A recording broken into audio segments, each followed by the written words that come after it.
I Am That. Talks with Sri Nisargadatta Maharaj. Chapter 29. Living is Life's Only Purpose. Questioner. What does it mean to fail in yoga? Who is a failure in yoga? Maharaj. It is only a question of incompletion. He could not complete his yoga for some reason is called failed in yoga. Such failure is only temporary, for there can be no defeat in yoga. This battle is always won, for it is a battle between the true and the false. The false has no chance. Questioner. Who fails? The person or the self? Maharaj. The question is wrongly put. There is no question of failure either in the short run nor in the long. It is like traveling along an arduous road in an unknown country. Of all the innumerable steps, there is only the last which brings you to your destination. Yet you will not consider all previous steps as failures. Each brought you nearer to your goal, even when you had to turn back to bypass an obstacle. In reality, each step brings you to your goal, because to be always on the move, learning, discovering, unfolding is your eternal destiny. Living is life's only purpose. The self does not identify itself with success or failure. The very idea of becoming this or that is unthinkable. The self understands that success and failure are relative and related, that they are the very warp and weft of life. Learn from both and go beyond. If you have not learnt, repeat. Questioner. Who am I to learn? Maharaj. To live without self-concern. For this you must know your own true being as indomitable, fearless, ever victorious. Once you know with absolute certainty that nothing can trouble you but your own imagination, you come to disregard your desires and fears, concepts and ideas, and live by truth alone. Questioner. What may be the reason that some people succeed and others fail in yoga? Is it destiny, or character, or just accident? Maharaj. Nobody ever fails in yoga. It is all a matter of the rate of progress. It is slow in the beginning and rapid in the end. When one is fully matured, realization is explosive. It takes place spontaneously or at the slightest hint. The quick is not better than the slow. Slow ripening and rapid flowering alternate. Both are natural and right.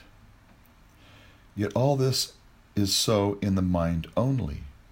As I see it, there is really nothing of the kind. In the great mirror of consciousness, images arise and disappear, and only memory gives them continuity.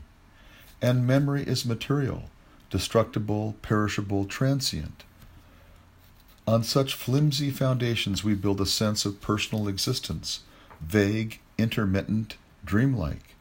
This vague persuasion, I am so-and-so, obscures the changeless state of pure awareness and makes us believe that we are born to suffer and die. Questioner. Just as a child cannot help growing, so does a man, compelled by nature, make progress. Why exert oneself? Where is the need of yoga? Maharaj. There is progress all the time. Everything contributes to progress. But this is the progress of ignorance. The circles of ignorance may be ever widening, yet it remains a bondage all the same. In due course, a guru appears to teach and inspire us to practice yoga, and a ripening takes place, as a result of which the immemorial night of ignorance dissolves before the rising sun of wisdom. But in reality nothing happened. The sun is always there. There is no night to it. The mind blindly, by the I am the body idea, spins out endlessly its thread of illusion. Questioner. If all is a part of a natural process, Where is the need of effort? Maharaj, even effort is part of it. When ignorance becomes obstinate and hard and the character gets perverted, effort and the pain of it become inevitable. In complete obedience to nature, there is no effort. The seed of spiritual life grows in silence and in darkness until its appointed hour. Questioner, we come across some great people who, in their old age, become childish, petty, quarrelsome, and spiteful.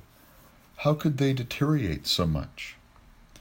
Maharaj, they were not perfect yogis having their bodies under complete control, or they might not have cared to protect their bodies from the natural decay. One must not draw conclusions without understanding all the factors. Above all, one must not make judgments of inferiority or superiority. Youthfulness is more a matter of vitality than of wisdom. Questioner, one may get old, but why should one lose all alertness and discrimination? Maharaj, consciousness and unconsciousness, while in the body, depend on the condition of the brain. But the self is beyond both, beyond the brain, beyond the mind. The fault of the instrument is no reflection on its user. Questioner, I was told that a realized man will never do anything unseemly. He will always behave in an exemplary way. Maharaj, who sets the example? Why should a liberated man necessarily follow conventions? The moment he becomes predictable, he cannot be free. His freedom lies in his being free to fulfill the need of the moment, to obey the necessity of the situation. Freedom to do what one must, what is right, is real freedom. Questioner, still there must be some way of making out who has realized and who has not. If one is indistinguishable from the other, of what use is he?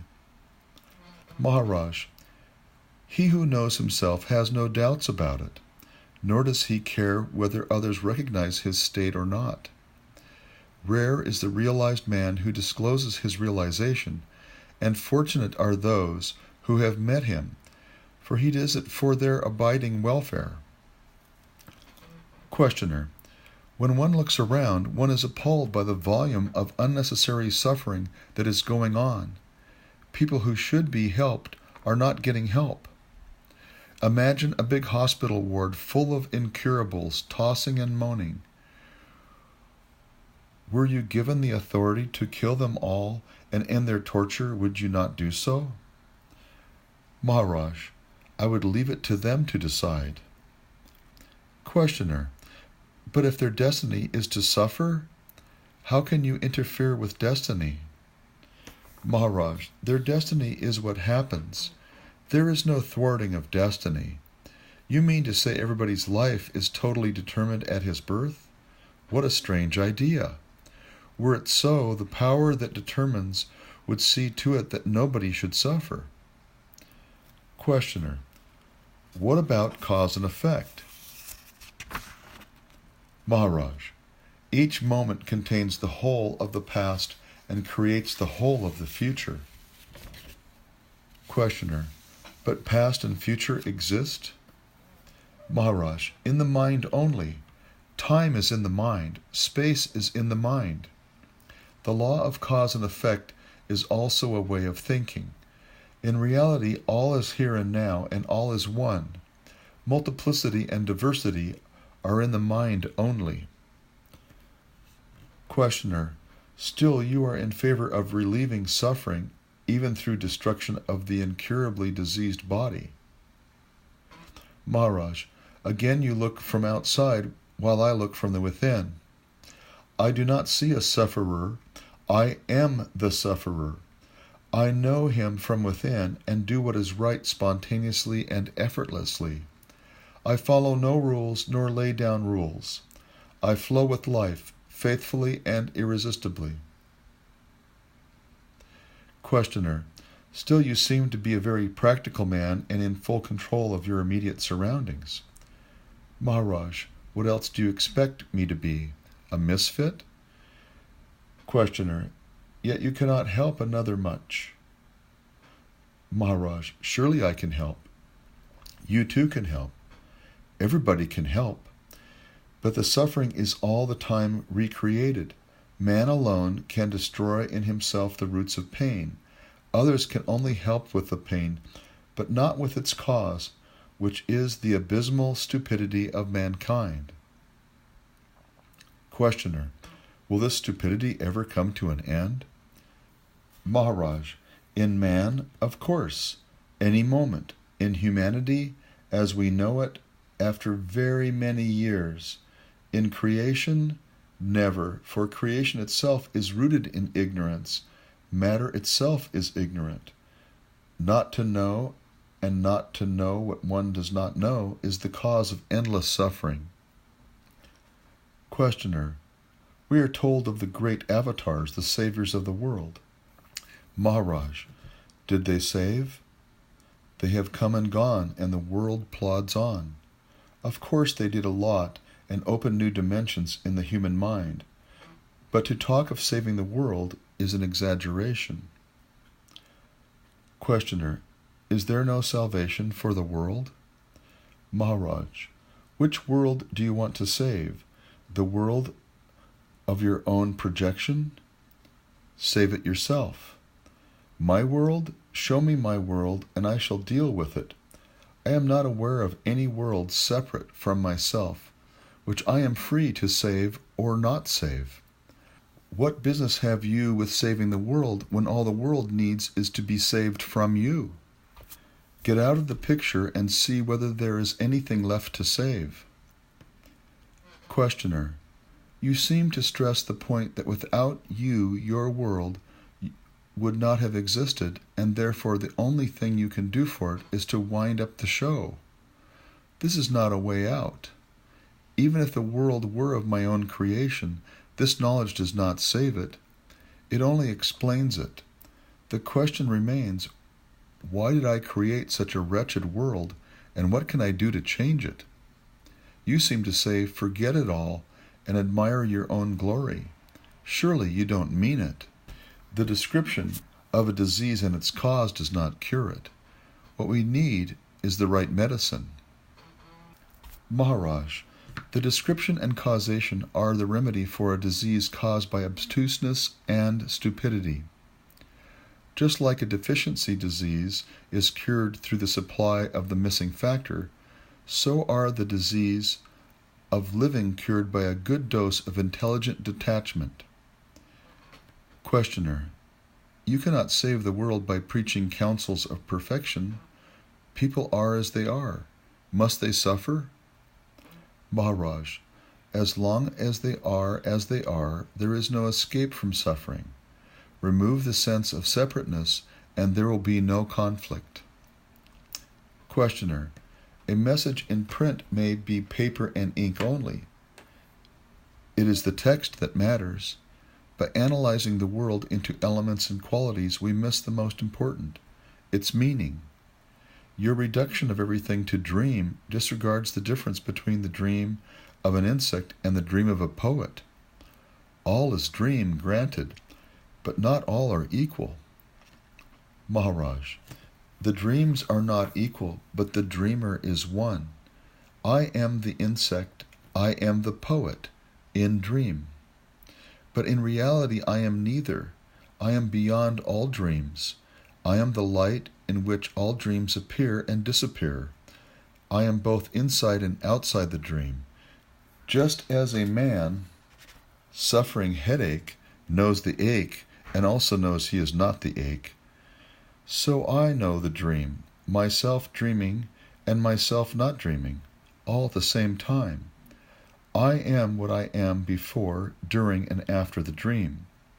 But what I see in dream, I am not. Questioner: Is it all a matter of imagination? One imagines that one is dreaming, another imagines one is not. Are not both the same? Maharaj: The same and not the same. Not dreaming, as an interval between two dreams, is of course a part of dreaming.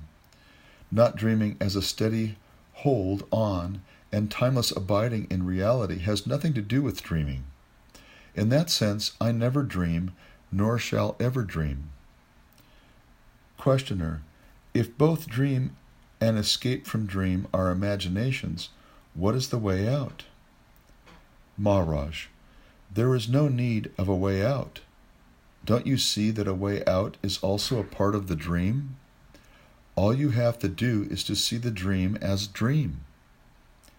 Questioner: if I start the practice of dismissing everything as a dream, where will it lead me? Maharaj: wherever it leads you, it will be a dream. The very idea of going beyond the dream is illusory. Why go anywhere? Just realize that you are dreaming a dream you call the world, and stop looking for ways out. The dream is not your problem. Your problem is that you like one part of your dream and not the other. Love all or none of it, and stop complaining. When you have seen the dream as a dream, you have done all that needs to be done. Questioner: is dreaming caused by thinking? Maharaj: everything is a play of ideas. In the state free from ideation, nothing is perceived. The root idea is I am. It shatters the state of pure consciousness and is followed by innumerable sensations and perceptions, feelings and ideas, which in their totality constitute God and His world. The I am remains as the witness, but it is by the will of God that everything happens. Questioner: why not by my will? Maharaj: again you have split yourself into God and witness. Both are one.